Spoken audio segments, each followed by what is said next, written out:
오늘 본문은 한 부자 청년과 예수님의 대화로 이루어져 있습니다. 이때 주님은 이 땅에서의 마지막 시간을 보내시기 위해서 갈릴리를 떠나서 유대 예루살렘으로 향하던 중이었습니다. 겉으로 얼굴에 드러나지는 않았겠지만 마음속으로는 이제 곧 십자가를 져야 할 때가 가까이 오고 있음을 알고 있었을 것입니다. 그때 한 청년이 예수님에게 와서 어떻게 하면 영생을 얻을 수 있는지를 물어보았고 주님이 대답하고 계십니다. 그렇기 때문에 어떤 면에서는 예수님이 구원을 어떻게 얻을 수 있는지에 대해서 가장 명확하게 제시하시고 말씀하신 곳이 있다라면 바로 오늘 본문이라고 할 수 있을 것입니다. 어떻게 해야 영생을 얻을 수 있냐는 이 질문에 예수님은 한 가지 조건을 거셨습니다. 그것은 자신의 소유와 예수 그리스도 둘 중에 하나는 선택해야 되고 하나는 버려야 한다라는 것이죠. 우리가 나중에 예배와 헌금에 대해서 살펴볼 때 좀 더 보겠지만 예수님에게 있어서 재물은 굉장히 중요한 문제였습니다. 마태는 이 마태복음 6장에서 이미 한번 예수님이 재물에 대해서 가르치시는 것을 기록을 하고 있습니다. 마태복음 6장 24절에 한 사람이 두 주인을 섬기지 못할 것이니 혹 이를 미워하고 저를 사랑하거나 혹 이를 중히 여기고 저를 경히 여김이라 너희가 하나님과 재물을 겸하여 섬기지 못하느니라.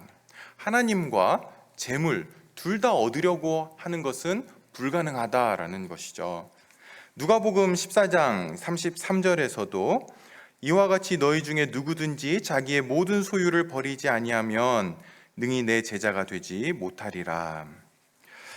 예수님께서는 재물에 대해서 철저하리만큼 재물과 하나님은 같이 섬길 수 없다라는 것을 말씀을 하십니다. 뿐만 아니라 이 청년이 예수님의 그 조건을 듣고는 근심하면서 떠나간 후에 제자들을 모아놓고 23절과 24절에서 이렇게 말씀하시죠. 부자는 천국에 들어가기가 얼마나 어려운지 낙타가 바늘귀로 들어가는 것이 부자가 하나님 나라에 들어가는 것보다 더 쉽다라고 그렇게 말씀을 하십니다. 이 부자 청년은 예수님의 이 재물 테스트를 통과하지 못한 것입니다. 무엇을 어떻게 믿든지 간에 기꺼이 모든 것을 버리지 않는 한 예수님의 제자가 될 수 없다는 것입니다. 우리가 이 본문을 보면서 염두에 둬야 될 것은요, 예수님이 지금 영생에 관해서 이야기를 하고 있다라는 것입니다. 어떤 더 높은 수준의 제자 훈련이나 또는 신앙의 성장을 위해서, 성숙함을 위해서 지금 예수님이 이야기를 하시는 것이 아니라 지금 구원에 대한 내용을 말씀하신다라는 거죠. 이 청년이 질문했던 것은 예수님, 제가 예수님을 더 잘 믿고 싶은데, 더 신앙이 성장하고 싶은데 어떻게 해야 될까요가 아니라 구원받으려면, 영생을 얻으려면 어떻게 해야 됩니까?를 물었고 그것에 대해서 주님이 대답하고 있는 겁니다. 여러분 주변에 믿지 않는 분들, 지인들을 전도해 보려고 하신 적 있나요? 우리가 전도할 때 가장 많이 기도하고 애쓰는 것이 무엇입니까? 그것은 전도 대상자가 스스로가 나는 구원이 필요한 존재라는 것을 느낄 수 있도록 거기까지 데려가는 거죠.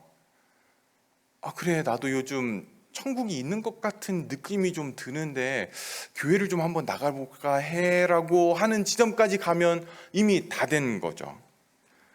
근데 주님을 찾아왔던 이 청년은 어떻습니까? 이미 그 자리에 와 있었죠. 일생에 한두 명이나 이런 사람을 만날 수 있을까 싶을 정도로 최고의 전도 대상자였습니다. 교회 등록카드를 갖다 주면 바로 쓰고 나 오늘부터 등록합니다라고 할 그러한 청년이었던 겁니다. 인간적인 눈으로 본다면 예수님이 그동안 만나왔던 사람들 중에 가장 잘 준비된 사람일 것입니다. 열매가 다 익었고 따기만 하면 되는, 도무지 구원을 받지 못하고 돌아갈 수 없는 그러한 청년이 지금 예수님을 찾아왔던 것입니다. 그런데 충격적인 사실은 이 청년이 구원을 받지 못하고 돌아갔다라는 것이죠. 그렇게 돌아간 이유가 잘못된 복음을 들었기 때문은 아닐 것입니다. 왜냐하면 누구에게 복음을 들었습니까? 복음 자체이신 예수님에게 그 이야기를 들었죠. 예수님이 죽을 날이 얼마 남지 않아서 좀 스트레스도 좀 받으시고 신경이 좀 날카로워지면서 네가 부자면 얼마나 부자야, 다 팔고 나 따라, 이렇게 하신 것은 아니었죠. 마가복음 10장에도 같은 사건이 기록되어 있는데요. 마가는 예수님께서 그 청년을 사랑했다라고 이렇게 기록을 하고 있습니다. 그렇다고 그 청년이 믿음이 없어서도 아니었습니다. 그 말씀을 듣고, 예수님의 말씀을 듣고는 그것을 진리로 받아들였죠. 그런데 그 말씀에 순종하지 않았기 때문에, 기꺼이 순종하려고 하지 않았기 때문에 그냥 돌아간 것입니다. 이 청년에게 있어서 예수님의 대답은 이게 진리냐 아니냐의 문제는 아니었던 거죠. 진리인 줄은 아는데 순종하지 않았던 것입니다. 좀 더 정확히 말하면 청년의 입장에서는 순종할 수 없는 것을 예수님이 지금 요구하셨던 것입니다. 이 청년이 순종하지 않았던 것이 가장 중요한 문제였지만, 또 한편으로 본다면 이 청년이 승복할 수 없는 그러한 말씀을 주님이 하신 것처럼 보이기도 합니다. 어떤 면에서는 예수님이 이 청년을 그냥 쫓아버리신 것처럼 보이기도 한다라는 거죠. 여러분, 이런 전도가 어디 있습니까? 다 익은 열매를 그냥 땅바닥에 패대기 친 그러한 상황이었습니다. 제가 신학교 다닐 때 전도 실습 과목이 있었는데, 저는 넉넉한 점수로 패스를 했지만 예수님이 그 과목을 들으셨다면 아마 낙제하셨을 겁니다. 믿음과 구원에 대해서 제대로 설명하시지도 않고, 믿음을 갖도록 권면하시지도 않고, 결신시켜야 했던, 결신하지 않을 수 없었던 잘 준비된 청년을 그냥 가도록 그렇게 했던 겁니다. 여러분, 이 청년을 좀 하나씩 좀 살펴볼까요? 먼저 이 청년은 올바른 동기를 가지고 예수님을 찾아왔습니다. 예수님을 찾아온 그 이유가 무엇이었습니까? 영생을 얻고 싶어서였던 거죠. 이 청년은 자기 안에 영생이 없다라는 것을 알고 있었습니다. 구원받지 못했다라는 것을 알고 있었던 거죠. 그의 모티베이션에는, 동기에는 아무런 잘못이 없습니다. 다른 모든 것보다도 영생을 갈망하는 그런 귀한 마음을 이 청년은 가지고 있었던 거죠. 이 청년은 22절에 있듯이 재물이 많았습니다. 부자였던 거죠. 사도행전 2장에 오순절 성령 강림이 있기 전, 다시 말해서 구약적인 개념에서 하나님의 복은 눈으로 보이는 것들이었습니다. 그래서 자녀를 낳거나 또는 땅을 얻거나 재물을 얻거나 이런 모든 것들은 하나님의 복을 받았다라고 하는 그런 증거로서 하나님의 백성들에게 주어졌습니다. 그렇기 때문에 이 청년이 부자였다라는 것은 하나님의 복을 많이 받았다라고 하는 그러한 모습들로 주변 사람들은 청년을 바라봤던 거죠. 뿐만 아니라 누가복음 18장에 보면 이 부자 청년을 관원으로 소개를 하고 있습니다. 어떤 성경학자들은 이 관원이라고 하는 단어에는 회당장이라고 하는 그 유대인의 회당의 가장 높은 사람이라고 하는 뜻을 가지고 있기 때문에 회당장이었다라고 그렇게 해석을 하기도 하지만, 저는 회당장이었다라고까지는 보지는 않지만 젊은 사람이 유능하고 재력도 있고 실력도 있고 거기에다가 신앙에 대한 진지함을 가지고 있었던 그러한 청년이었던 거죠. 그러니까 오늘 우리 교회에 이런 청년이 한 사람만 있어도 온 교회의 자랑거리였을 겁니다. 야, 우리 교회에 이런 청년이 있어. 사회에서는 이렇고 또 신앙에는 얼마나 열심인지, 거기다가 또 능력이 있어서 재물도 많이 모았다. 이런 이야기들이 자랑거리로 돌았을 겁니다. 오늘날로 하면 금수저 엄친아였던 거죠. 저도 한때 그랬지만 교회 권사님들에게 신랑감 1순위가 바로 이 청년이었습니다. 죄송합니다. 저는 영순이었습니다. 여러분, 한글 성경에는 생략이 되어 있지만 원문에나 또는 영어 성경에는 이 16절 이 이야기를 마태가 기록을 하면서 보라라고 하는 단어를 처음에 넣고 시작을 합니다. Look, behold 이러면서 시작하는데 마태가 봤을 때도 이렇게 젊은 유능한 재력이 있는 이러한 사람이 영적인 그러한 진지함을 가지고 예수님에게 찾아왔다라는 것이 굉장히 특별해 놀랍게 보였던 것 같습니다. 이 청년은 예수님을 시험하기 위해 찾아왔던 바리새인들과는 달랐습니다. 굉장히 이 문제에 대해서 진지했고요, 진실했습니다. 그는 율법을 따르고 유대주의에 따라서 종교적인 관례를 모두 행했던 그러한 사람이었습니다. 그런데 영생이라고 할 때 단순히 천국에 가는 것뿐만 아니라 그 영생이라는 것이 이 땅에서 하나님과 교제하며 하나님을 누리는 것이라고 할 때에 그는 자기에게 영생이 없다라는 그런 느낌을 받았던 겁니다. 그래서 참된 구원을 찾아 나섰던 거죠. 이런 점에 있어서 이 청년은 영적인 분별력도 있었습니다. 그저 자기들의 세계에 안주했던 바리새인들과는 다른 훨씬 나은 사람이었습니다. 두 번째로 이 청년은 바른 태도를 가지고 있습니다. 주님 앞에서 거만하거나 절대로 불순하지 않았고요, 자신의 곤고함을 깊이 인식하고 주님으로부터 진리를 듣기를 원했습니다. 많은 사람들이 자신에게 어떤 혼돈이 찾아오고 영적인 곤고함이 생길 때에 많은 경우에 일단 무시를 하죠.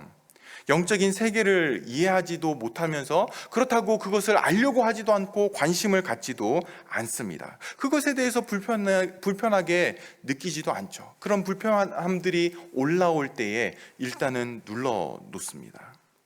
하지만 이 청년은 달랐습니다. 절박함을 가지고 예수님을 찾아오죠. 선생님, 내가 무슨 선한 일을 하여야 영생을 얻을 수 있습니까? 라고 질문을 합니다. 예수님을 만나서 안녕하세요, 저는 누구입니다, 오늘 날씨 참 좋네요, 어떤 이런 것을 소개하고 날씨를 좀 이야기하다가 끝에 가서 자기가 하고 싶은 질문을 할 여력이 없었던 거죠. 너무너무 갈급했고 긴박했고 절박했습니다. 자기의 영적인 상태에 대해서 절실함들을 가지고 있었기 때문에 주님에게 와서 제일 처음 던졌던 질문은 어떻게 해야 영생을 얻을 수 있습니까? 였습니다. 마가복음에서는 이 청년이 주님께 달려왔다라고 그렇게 기록을 하고 있습니다. 예수님이 어디 계시다라는 그런 소식을 듣고 소문이 들리자 혹시나 예수님을 놓칠까봐 달려와서 주님께 왔죠. 그리고는 무릎을 꿇었다라고, 그 앞에 무릎을 꿇었다라고 이야기를 합니다. 예수님 앞에서 자신을 낮추는 것이, 사실 능력도 있고 재력도 있고 어느 정도 사회적인 위치도 있는 이 청년이 예수님 앞에 와서 무릎을 꿇습니다. 세상 말로 그렇게 무릎을 꿇는 것이 창피하거나 또는 쪽팔리거나 이런 것이 아니었습니다. 너무나 강렬하게 영생을 원했기 때문에 자신을 알아보는 사람들 앞에서 체면이 깎이는 그런 위험들을 다 감수하고 있는 거죠. 세 번째로 이 젊은 청년은 올바른 분에게 찾아왔습니다. 단지 어떤 전도자를 찾아오거나 세례 요한처럼 구원에 대해서, 구원자에 대해서 이야기하는 사람을 찾아온 것이 아니라 구원 그 자체, 복음 그 자체에게 나왔죠. 많은 사람들이 잘못된 곳에서 영생을 찾습니다. 성경이 말하는 사단은 거짓의 영이죠. 그 거짓의 영이 사람들로 하여금 잘못된 곳에서 영생을 찾도록 그렇게 만듭니다. 하지만 이 청년은 바르게 잘 찾아왔던 것이죠. 요한일서 5장 11절에 또 증거는 이것이니 하나님이 우리에게 영생을 주신 것과 이 생명이 그의 아들 안에 있는 것이다 라고 말합니다. 예수님이 영생 그 자체이시고 그분이 하나님이시고 길이시고 생명이신 거죠. 어떤 주석가들은 이 청년이 예수님을 찾아와서 예수님을 선생님이여라고 부른 이 선생이라고 하는 것을 지적을 합니다. 물론 예수님의 제자들은 예수님을 선생이라고 부른 적은 없습니다.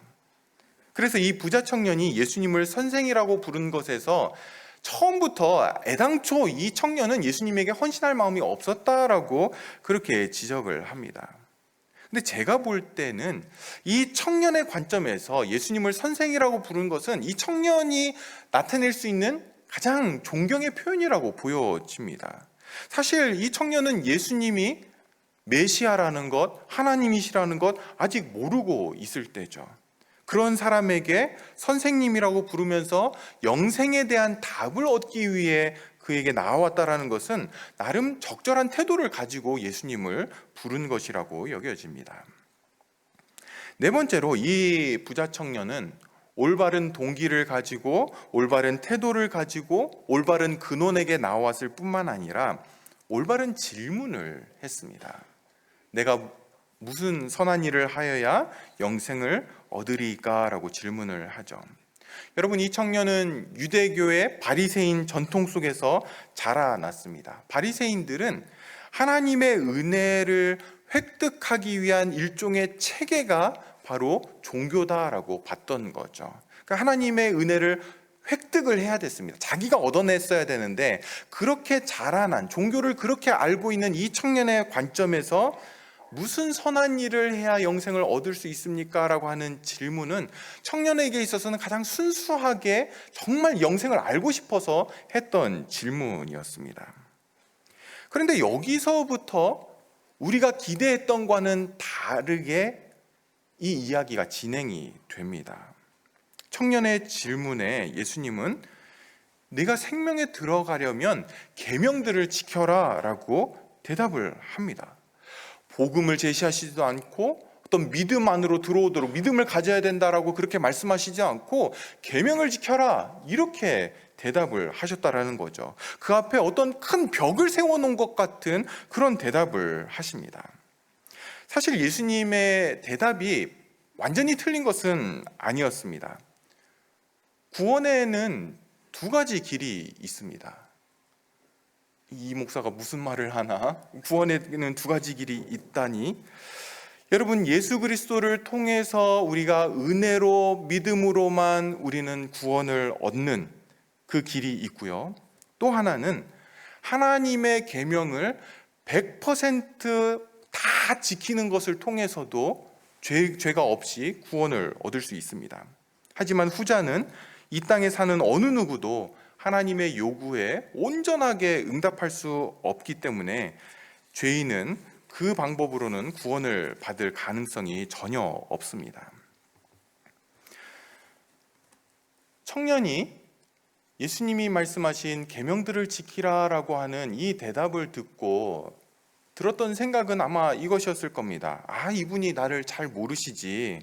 선생님이 저를 잘 모르셔서 말씀드리는 건데요. 제가 십계명을 비롯해서 율법과 모든 계명들을 저는 철저하게 지키려고 하는 그런 사람입니다. 주일 예배도 한 번도 안 빠졌고요. 수요 예배, 새벽 예배, 성가대, 11조, 주일학교 교사, 주방봉사, 제가 없으면 교회가 안 돌아가더라고요. 저 그런 사람입니다. 저에 대한 설명이 좀 됐나 모르겠네요. 그런데 어떤 계명을 말씀하시는 거죠? 이제 이렇게 질문을 한 거죠. 18절에 청년이 하는 말이 어느 계명이옵니까? 어느 계명을 더 지키라는 거죠? 라고 되묻고 있는 겁니다. 성도 여러분, 이 청년에게 한 가지 부족한 것이 있었는데요. 그것은 자신이 죄인이라고 하는 그 인식이었습니다.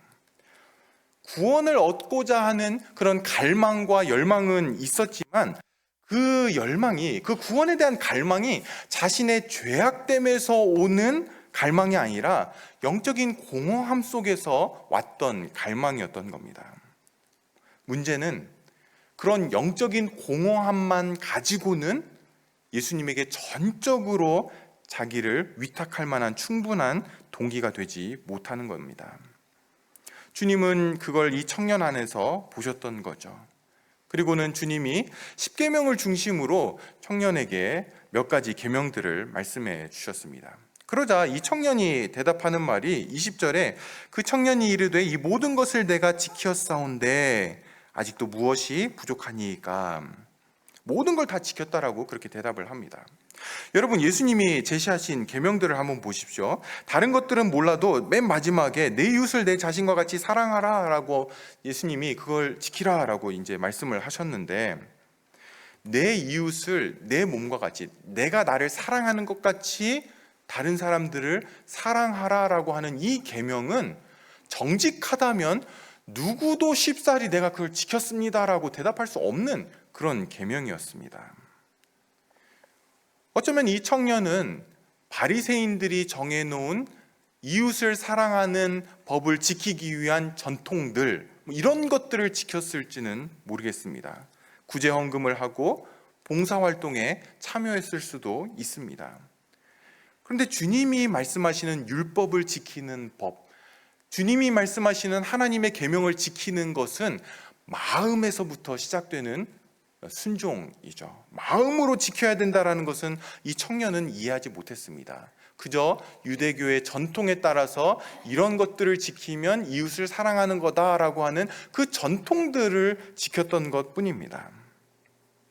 이 청년은 자신이 죄인이라는 것을 인정할 마음은 그리 없었습니다.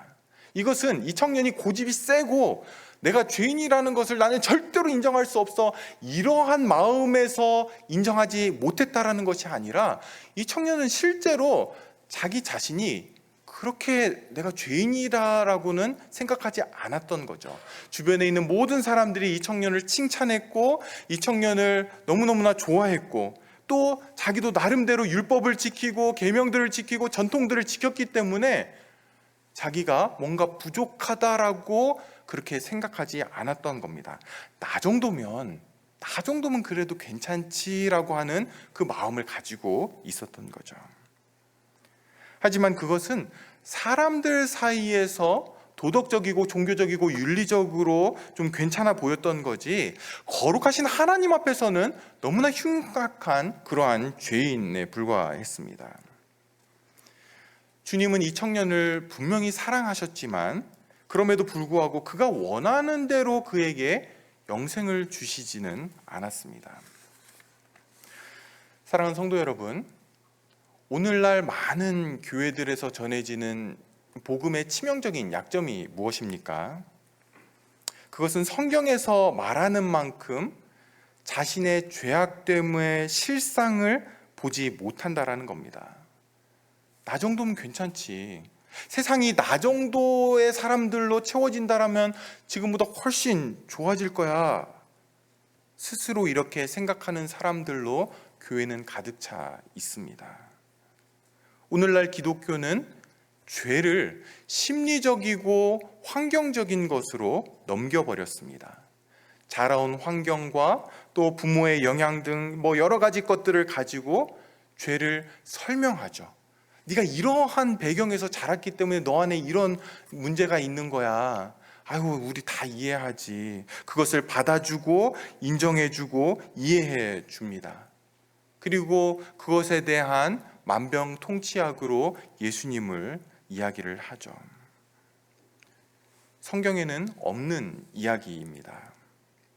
성경에는 우리 죄악된 인간에게는 어떠한 희망도 소망도 없음을 말하고, 그 죄로부터 우리는 벗어날 수도 없고 분리될 수도 없고 자유해질 수도 없다라고 그렇게 이야기를 해줍니다.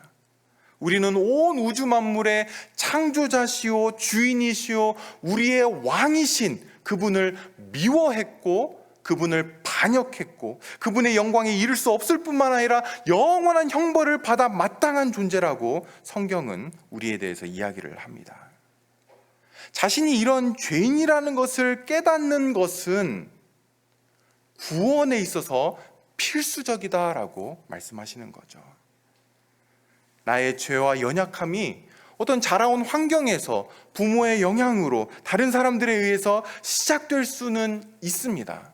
그러나 성경은 죄가 어떻게 시작되었느냐로 죄가 해결되는 것이 아니라 내가 죄인이라는 것을 마음 깊은 곳에서 인식하고 나에게는 어떠한 소망도 없음을 인정하고 주님 앞에 나아가서 회개하는 것으로만 우리의 죄의 문제가 해결된다라고 말씀하고 있습니다.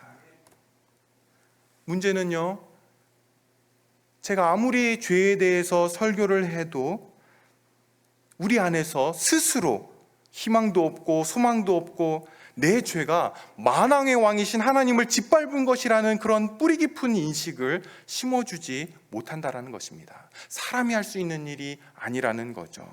물론 죄를 잘 설명할 수 있고 죄를 이해할 수 있습니다. 하지만 우리의 중심에서 가슴을 찢으면서 하나님, 이 죄인을 어찌하면 좋습니까? 저를 불쌍히 여겨주십시오. 긍휼히 여겨주십시오. 이러한 고백은 만들어내지 못한다라는 거죠. 그리고 이렇게 나의 죄를 인식하지 않는 한 우리는 복음이 아직도 무엇인지 모르고 있는 것입니다. 어떻게 그런 고백이 가능합니까? 성령 하나님만이 우리에게 주시는 거죠. 성령 하나님의 깨닫게 하시는 역사 외에는 어느 누구도 어떤 설교도 그런 고백을 받아내지 못하는 것입니다.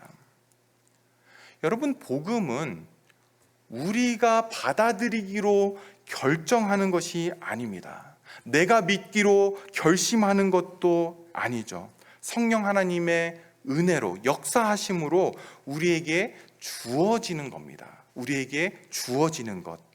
기독교는 내가 믿기로 했어요 에서 시작되는 것이 아니라 그게 믿어졌어요 에서 시작이 되는 겁니다. 믿어지는 걸로 기독교는 언제나 시작이 됩니다. 특히 어떤 부분이 그렇습니까? 내가 죄인이라고 하는 이 마음 중심의 깨달음은 성령 하나님으로부터 오는 것이죠. 오직 성령께서만 주시는 겁니다. 오늘 우리가 보고 있는 예수님의 복음은 굉장히 거칠고 까칠까칠하고 감동적으로 우리에게 다가오지 않습니다. 예수님은 사랑이시고 우리를 위해 십자가에 그렇게 아파하시면서 죽으셨어요. 너무너무나 귀해요. 이렇게 오지 않고 굉장히 까칠까칠하죠. 거칩니다. 쉽게 구원 안으로 들어오지 못하도록 막고 있는 것처럼 그렇게 복음이 우리에게 보여지고 있습니다. 예수님의 복음은 자신의 존재와 죄성에 대해서 진절머리 칠 정도로 싫어하고 그 죄 때문에 밤잠을 설치고 가슴치고 통곡하면서 회개하지 않을 수 없는 그러한 복음으로 우리에게 제시되고 있습니다. 그리고 그렇게 복음을 받아들이지 않으면 이렇게 다 준비된 것 같은 청년이 고민하며 돌아가야 되는 것처럼 우리도 언젠가 이 복음 앞에서 돌아서게 될 것입니다.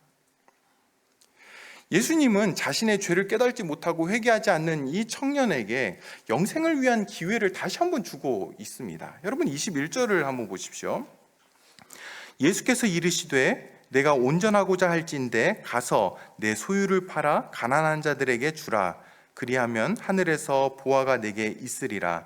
그리고 와서 나를 따르라 하시니. 예수님이 제시한 그 계명들을 다 지켰다라고 이야기하면서 또 다른 계명 없습니까? 라고 묻고 있는 그 청년에게 네가 가지고 있는 소유를 다 팔아서 가난한 자들에게 주고 나를 쫓으라 라고 그렇게 말씀을 하시죠.